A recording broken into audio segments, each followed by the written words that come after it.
El masismo no es un partido político socialista. Su propio nombre, mire, ¿sabe de dónde se originó el MAS? El nombre MAS se originó de un falangista que supuestamente era un hombre de avanzada, era un hombre, no era un fascista, era un hombre que quería la izquierda, que quería el movimiento popular, don David Áñez Pedraza. Siendo diputado por la Falange Socialista Boliviana, él funda un partido político que se llama Movimiento al Socialismo Unzaguista. La sigla era MAS-U. Esa sigla política, yo quiero recordarle a ustedes, queridos amigos, que la primera vez que postuló Evo Morales para ser diputado por Cochabamba fue en el Frente de Izquierda Unida y salió el diputado más votado en el país. La segunda postulación se la hizo con MAS-U, o sea, el partido del señor Áñez Pedraza. Más tarde ellos negocian, no supe las condiciones, no sé las condiciones, pero más tarde ese partido en un congreso lo nombran a Evo líder nacional y le quitan la U. Se quedan con el MAS.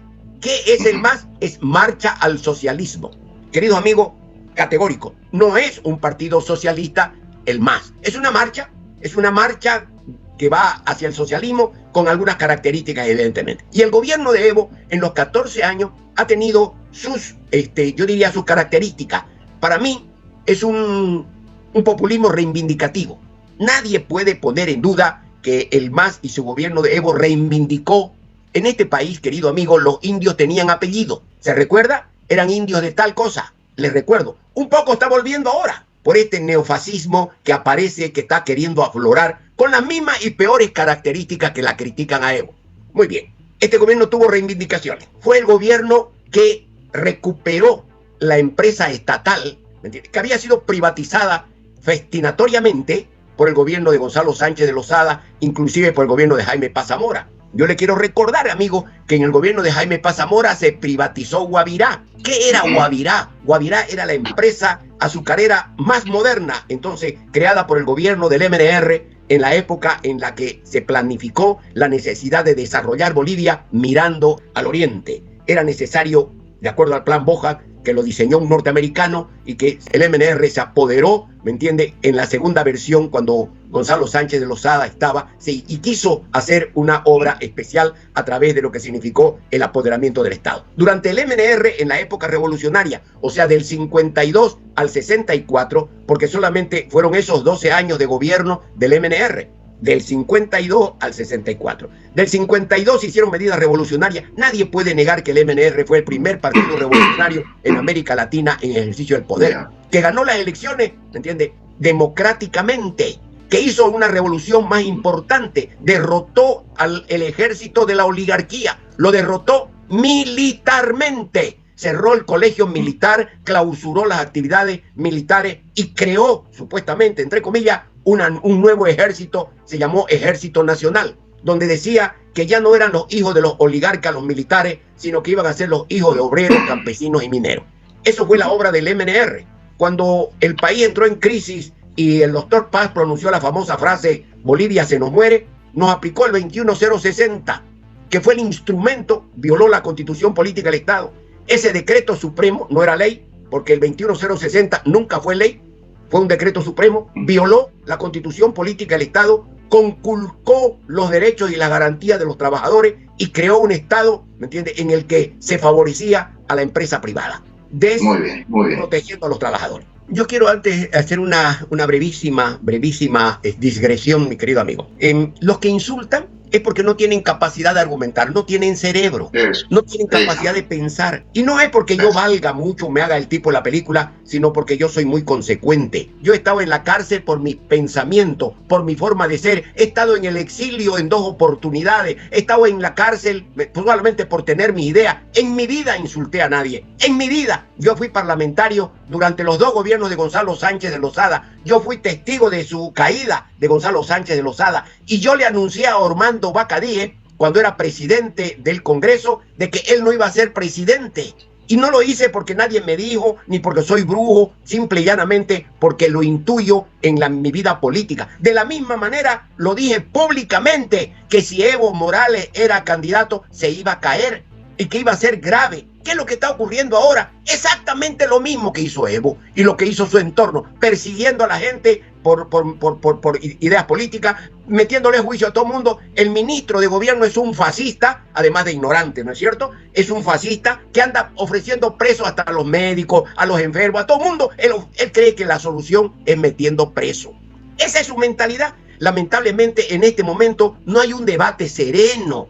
Hay periodistas que no son periodistas, fungen como periodistas, que es otra cosa, porque un periodista es como un médico, tiene que salir de la academia.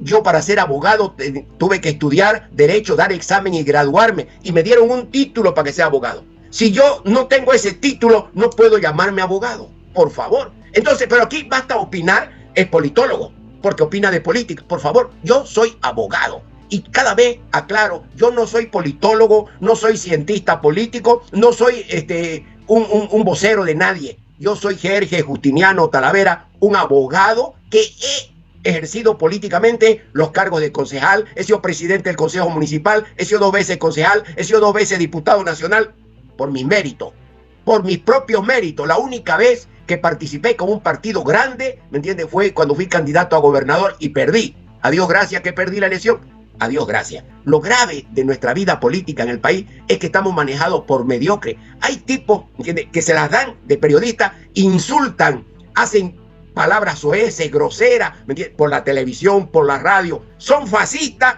pero no solamente en el lenguaje, porque el lenguaje tiene que ver con un problema médico, ¿no?, de una enfermedad médica. Pero aquí el tema es que son fascistas por su concepción. Ahora reniegan, por ejemplo, porque el MAS tiene mayoría en el Congreso. Y sin embargo, cuando no estaba, cuando el MAS estaba gobernando, le reclamaban el equilibrio de poderes, que no falta el equilibrio de poder. Ahora hay un equilibrio de poder. El poder ejecutivo está en manos de unas personas de un partido que no hizo ningún mérito para llegar ahí, que es unos aprovechadores que con el 4% de la votación del país están manejando este país y lo hacen mal. Por eso lo hacen mal, son torpes, no tienen ni siquiera quien se lo piense. Pero el poder ejecutivo está controlado por un partido político, minoritario, pero por un partido político. Y el poder legislativo está controlado por otro partido político. En democracia, querido amigo, se llaman equilibrio de poderes. En democracia es que uno tiene un poder y el otro tiene el otro, y eso permite que se dé el equilibrio de poderes. Pero sin embargo no lo entendemos, porque nuestra cultura es más fascista que otra cosa. No somos demócratas. ¿Por qué? Porque el demócrata es el que plantea la coexistencia, el que respeta las ideas del otro, el que valora las ideas buenas de los otros, pero que evidentemente tiene la capacidad para oponerse o para negarse. Eso es lo que nos está faltando. Mucha gente, mi propia familia, comenzando con mi esposa y mi hija, mis hijos se molestan cuando yo hablo bien de Evo. Me dice, ¿por qué? Porque te votó. Yo sé que él no quería que yo deje la embajada. Yo lo sé. Y a él le impusieron finalmente. Ahora, ¿por qué le impusieron que yo deje? Mire, no me dejaron inaugurar la embajada que se construyó en mi gestión, que yo hice las gestiones para construir esa embajada. Son testigos todos los bolivianos, de derecha, de izquierda, de centro, empresarios, profesionales ricos que viven en Brasilia, son testigos de mi labor como embajador de Bolivia. Jamás hice un sectarismo político, jamás me negué a no recibir a nadie. Pero eso no estamos en tema de juicio. Lo que quiero significar es que ese entorno palaciego que ocasionó la caída del MAS y que en este momento inclusive hacen que el Evo siga metiendo la pata, siga cometiendo errores, ese entorno palaciego, mediocre, que se apoderó de Evo Morales y que se apoderó del gobierno, es el causante de todo lo que está ocurriendo y de las metidas de pata que hace Evo. Yo nunca fui partidario de ese entorno, nunca lo critiqué y se lo di a Evo personalmente, pero usted me dice, si se prueba, ¿sabe qué? No se va a probar.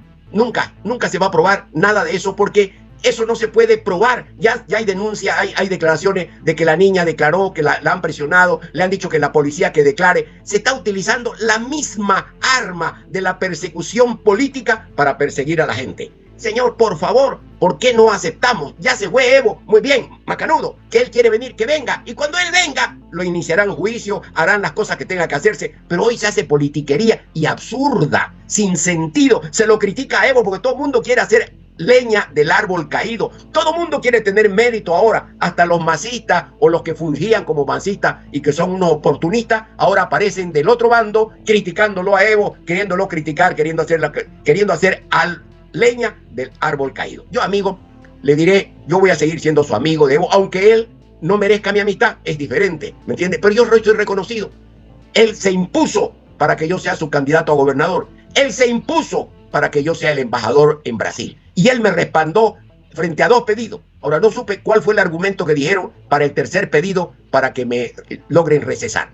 Y yo creo que fue el argumento porque yo iba a inaugurar la casa de la embajada en Brasilia. Tenía todo programado, tenía inclusive hablado con la presidencia de la República porque esa casa la íbamos a inaugurar. Y yo le dije a Evo, vos tenés que venir, compañero. Y cometí un error en delante de los corifeos que tal. Cometí un error. Le dije a Carlos Mesa, señor Mesa, usted va a ser mi invitado porque quiero que usted vaya a la inauguración de la embajada.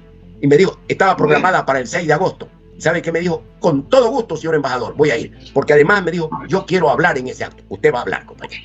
El poder, ¿sabe usted qué significa el poder? ¿Tiene usted sospecha de las cosas que le hacen? Yo le quiero declarar un detalle. Cuando Evo Morales era diputado, solamente era diputado, ¿me entiende? Y él era dirigente cocalero. Las reuniones en Cochabamba, las reuniones que se hacían en Cochabamba, en el Chapare, terminaban y las mujeres lo protegían a Evo. Nadie sabía dónde iba a dormir, porque ese entonces lo amenazaba la DEA, lo amenazaba, y los Estados Unidos controlaban el Chapare, no se olvide usted. Y entonces él iba a dormir a alguna casa que lo protegía, pero eran las mujeres las que lo protegían. Entonces, les quiero decir otra cosa más. Muchas veces el poder, ¿me entiende?, le da posibilidades a que la gente vaya y lo ofrezca. Se ofrecen, no lo estoy justificando, no sé si será verdad o mentira, no lo sé. Eso no tiene que hacerse una investigación serena, juiciosa, responsable,